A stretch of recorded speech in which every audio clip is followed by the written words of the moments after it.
평안하셨습니까? 7월 27일 수요일 아침 하나님의 말씀 앞에서 오늘 하루를 하나님께 올려드리고 또 계획하는 시간입니다. 기도하겠습니다.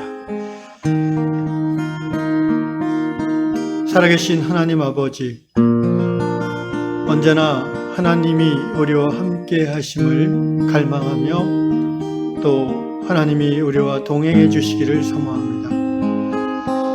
오늘 우리에게 주어진 선물 같은 이 하루가 주의 손을 잡고 주님이 말씀하시는 그 길을 따라 걸어가는 천국의 여정이 될 수 있도록 인도하여 주시옵소서.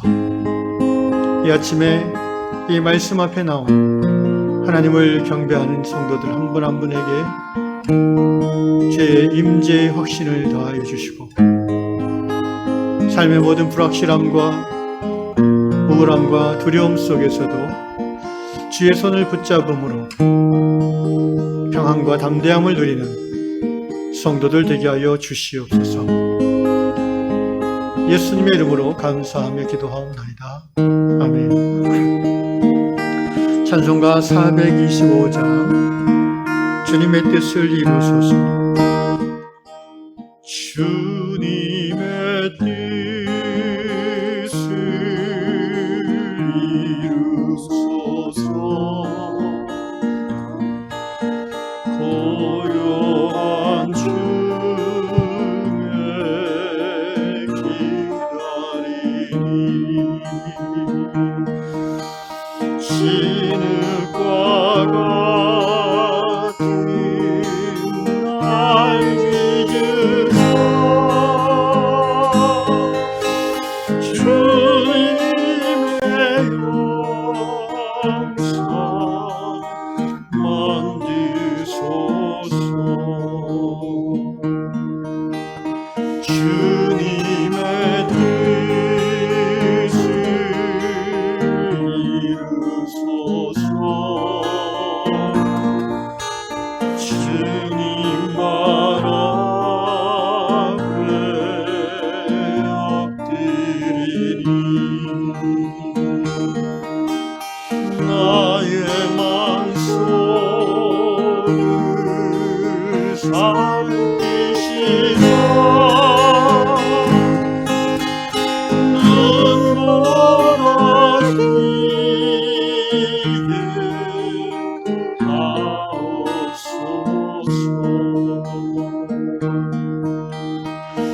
주님의 뜻을 이루소서. 온전히 나를 주장하사 주님과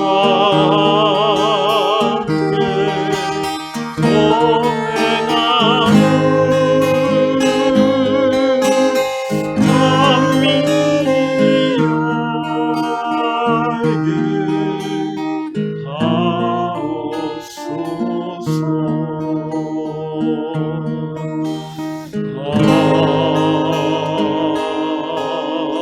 동행하는 네, 주님께서 주시는 말씀 출애굽기 3장 9절로 14절을 읽도록 하겠습니다. 9절부터 14절입니다. 이제 가라. 이스라엘 자손의 부르짖음이 내게 다르고 애굽 사람이 그들을 괴롭히는 학대도 내가 보았으니 이제 내가 너를 바로에게 보내어 너에게 내 백성 이스라엘 자손을 애굽에서 인도하여 내게 하리라. 모세가 하나님께 아뢰되 내가 누구이기에 바로에게 가며 이스라엘 자손을 애굽에서 인도하여 내리까? 하나님이 이르시되 내가 반드시 너와 함께 있으리라. 네가 그 백성을 애굽에서 인도하여 낸 후에 너희가 이 산에서 하나님을 섬기리니 이것이 내가 너를 보낸 증거니라. 모세가 하나님께 아뢰되 내가 이스라엘 자손에게 가서 이르기를 너희의 조상의 하나님이 나를 너희에게 보내셨다 하면 그들이 내게 묻기를 그의 이름이 무엇이냐 하리니 내가 무엇이라고 그들에게 말하리이까? 하나님이 모세에게 이르시되 나는 스스로 있는 자이니라. 또 이르시되 너는 이스라엘 자손에게 이같이 이르기를 스스로 있는 자가 나를 너희에게 보내셨다 하라. 아멘. 미국 뉴저지주에 사는 캐서린 자매님의 기고글입니다. 자매님과 자매님의 가족은 임종을 앞둔 할아버지가 이번에 계신 호스피스 병원에 문병을 갔습니다. 문병이 끝나고 잠깐 병원 근처를 가족들이 하러 나왔습니다. 병원 근처 어떤 자연학습장을 지나고 있는데 그 슬피 울며 주위를 날아다니는 비둘기들이 캐슬린 자매의 눈에 보였습니다. 비둘기를 보면서 캐슬린은 하나님께서 우리와 함께 하시고 또 슬픈 중에도 우리의 필요를 채우시는 주님이심을 상기시키고자 이 비둘기들을 보내주셨다라는 생각이 들었습니다. 그 후로 캐슬린 자매님은 하나님의 뜻을 따르는 것, 그러니까 여기서는 이제 할아버지를 하늘나라로 보내드리는 것이죠. 따르는 것이 어렵게 느껴질 때마다 자매는 비둘기가 눈에 보이는가 이렇게 살펴보게 됐고, 그런데 신기하게 그럴 때마다 비둘기가 눈에 들어왔습니다. 그리고 그 비둘기를 보면서 마음의 평안을 얻었다고 합니다. 네, 어찌 보면 조금 자기적이라는 느낌이 드는 그런 고백이기도 한데요. 사실 우리나라 시내 어디를 가도 공원마다 비둘기가 눈에 자주 띄죠. 그러나 중요한 것은 이 캐슬린 자매님이 이렇게 해서라도 받아들이기 어려운 하나님의 뜻을 순종하고 싶어 한다는 것입니다. 여러분, 이것이 신앙이죠. 하나님의 뜻을 우리가 다 기쁨으로 받아들이지 않습니다. 어떤 것은 우리가 기쁨으로 기꺼이 순종하지만 또 어떤 하나님의 인도하심은 따르기가 쉽지 않은 것도 있습니다. 캐슬린 자매님은 그럴 때마다 하나님의 사인을 구하는 믿음을 갖고 있는 거죠.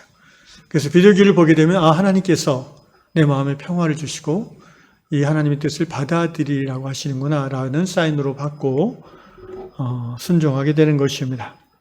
이 캐슬린의 이 고백을 다른 사람에게 예를 들어서 적용하거나 강요한다면 문제가 되겠지만 캐슬린 자신이 하나님의 말씀을 듣고 순종하기 위함일진데 문제가 없을 거라고 생각을 합니다. 그러면서 이제 출애굽기 3장 모세 이야기를 얘기하고 있습니다. 오늘 읽었던 본문 내용에 나오는 모세도 아마 캐슬린 자매와 같은 심정이었을 것입니다. 무슨 말이냐면은 하나님이 어느 날 불타는 떨기나무, 그러나 타지 않는 떨기나무를 양치는 모세로 하여금 보게 하시고 모세가 하나님 앞에 나올 때 하나님이 그 내 발에 신을 벗으라, 내가 쓴 것은 거룩한 곳이다 라고 하시면서 모세를 부르시는 장면이 이 출애굽기 3장이죠. 하나님께서 모세를 부르셔서 내 백성 이스라엘의 공고와 학대를 내가 보았으니 너는 그들을 이끌고 애굽을 출애굽하여서 광야로 데리고 나가라. 네가 내 백성 이스라엘 자손을 애굽에서 인도하여 내게 할 것이다. 엄청난 소명이죠. 부르심입니다. 모세가 지금 80세의 나이고 미디안 광야에서 장인인 이드로의 양떼를 치는 목자로서 40년을 살았어요. 애굽의 왕자로서 40년, 그리고 광야의 40년. 광야 40년은 모세를 충분히 겸손하게 했을 뿐 아니라 젊었을 때 갖고 있던 나는 할 수 있어, 내가 이스라엘의 지도자야, 내가 아니면 안 돼 라는 그런 교만함을 꺾어버렸을 뿐 아니라 이제는 40년의 세월이 지나면서 하나님께서 이스라엘의 지도자로 세우신다는 이 말씀을 받아들이기 어려운 그런 정도로 낮아졌습니다. 그래서 하나님께서 모세에게 내가 너를 바로에게 보내어 내 백성 이스라엘 자손을 인도하여 내게 하리라라는 사명을 주실 때에 모세가 11절에 보니까 바로 처음 하나님께 한 말이 무엇입니까? Who am I? 내가 누구이간데? 라는 말입니다. 모세는 자기가 그러한 엄청난 사명을 받아들일 사람이 못 된다고 생각하고 있는 것이죠. 캐서린 자매가 할아버지의 죽음이라는 그 하나님의 뜻을 받아들이기 어려워할 때에 The Morning Dove, 슬피 우는 비둘기라는 그런 말인데, 그 비둘기를 보면서 하나님이 나를 위로하시고 하나님께서 이것들을 받아들이기 원하시는구나라는 확신을 가진 것처럼 모세도 무조건 하나님의 뜻을 거절한다기보다는 자기가 과연 그 중대한 사명을 감당할 수 있을까? 자신이 없기에 하나님의 확증을 구하는 의미에서 내가 누구의 간대 바로에게 가며 이스라엘 자손을 애굽에서 인도하내리까 되묻는 것일 겁니다. 하나님이 다시 모세를 격려하십니다. 12절 내가 반드시 너와 함께 있으리라. 내가 그 백성을 애굽에서 인도하내는 너희가 이 산에서 하나님을 섬기리니 이것이 내가 너를 보낸 증거니라. 하나님이 두 가지 격려의 약속을 해주시는데 첫째는 I will be with you always. 내가 항상 너와 함께 하겠다. 내가 항상 너와 함께 하겠다.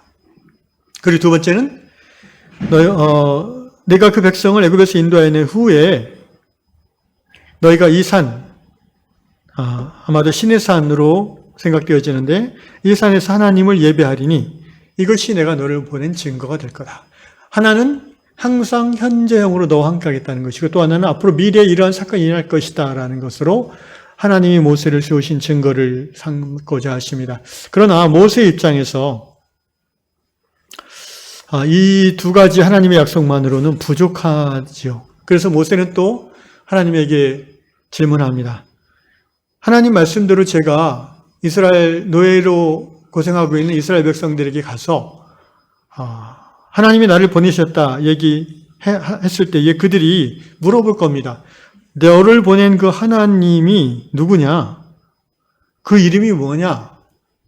그때 내가 뭐라고 대답합니까? 하나님의 이름을 알려달라고 모세는 두 번째 요청합니다. 그때 하나님께서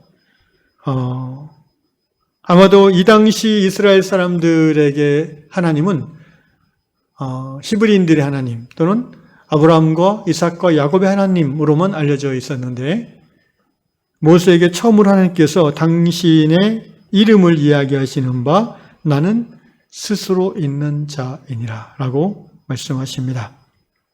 너는 이스라엘 자손에게 이같이 이르기를 스스로 있는 자가 나를 너에게 보내셨다 하라. 여러분이 알고 있다시피 스스로 있는 자라는 말은 야훼라는 발음에 가장 가까운 히브리어 구어인데 야훼라는 말, 이 스스로 있는 자라는 말은 자존자, 자기의 존재의 이유를 자기 안에 갖고 있는 자, 헬라식으로 설명하면 그렇고요. 히브리식으로 설명하면은 나는 나, 굳이 이름으로 사람들에게 하나님이 당신을 표현할 이유가 없기 때문에 그냥 나는 나다 또는 나는 내가 원하고자 하는 모든 것이다 라는 의미로 이렇게 말씀하셨습니다. 이후에도 모세는 여러 가지 확증을 얻고자 핑계를 대면서 사양하지만 마침내 하나님의 집요한 설득과 하나님의 도우심을 통해서 이 사명을 수락하게 됩니다. 사랑하는 성도 여러분, 하나님의 뜻에 순종하고자 애쓰는 만큼이 나의 믿음의 분량입니다. 그러나 또한 하나님은 우리가 순종하기 어려운 하나님의 뜻을 순종하게 하시고자 우리가 하나님께 요구하는 것들을 기꺼이 들어주시는 하나님이십니다. 캐서린 자매님은 비둘기를 볼 때마다 하나님의 뜻을 받아들이는 믿음이 생겼습니다. 모세는 하나님의 이름을 듣고 하나님의 여러 증거와 격려를 듣고 본 후에 이 중대한 사명을 순종하고 받아들이기 결정했습니다. 오늘 아침에 기도할 때에 하나님의 부르심에 대해서 여러분 다시 한번 기도하시기를 권면합니다. 그리고 내가 받아들이지 못하고 있는 부르심이 있다면, 내가 알면서도 순종하지 못하고 오랫동안 미뤄온 하나님의 소명이 있다면 이 아침에 하나님 앞에 다시 한번 증거를 구하시기를 바랍니다. 캐스린 자매처럼 비둘기를 구해도 되고요. 또 그 사사기에 나오는 사사 중에 한 명이죠. 갑자기 이름이 생각이 안 나는데 기드온인가요? 예. 그 아침에 마당에 양털을 깔아놨을 때에 하루는 양털만 젖게, 그 다음날 아침에는 양털은 뽀송하고 마당만 젖게 하는 증거를 보여달라고 요청했죠.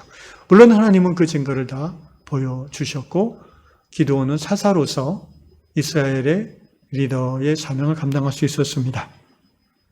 오늘 이 아침에 부르심에 대한 확증, 증거를 구하시고 하나님께서 기꺼이 그것을 보여주실 때에 순종하심으로 하나님이 부르심을 감당하는 모든 성도들 될 수 있기를 주님의 이름으로 축복합니다. 기도합시다.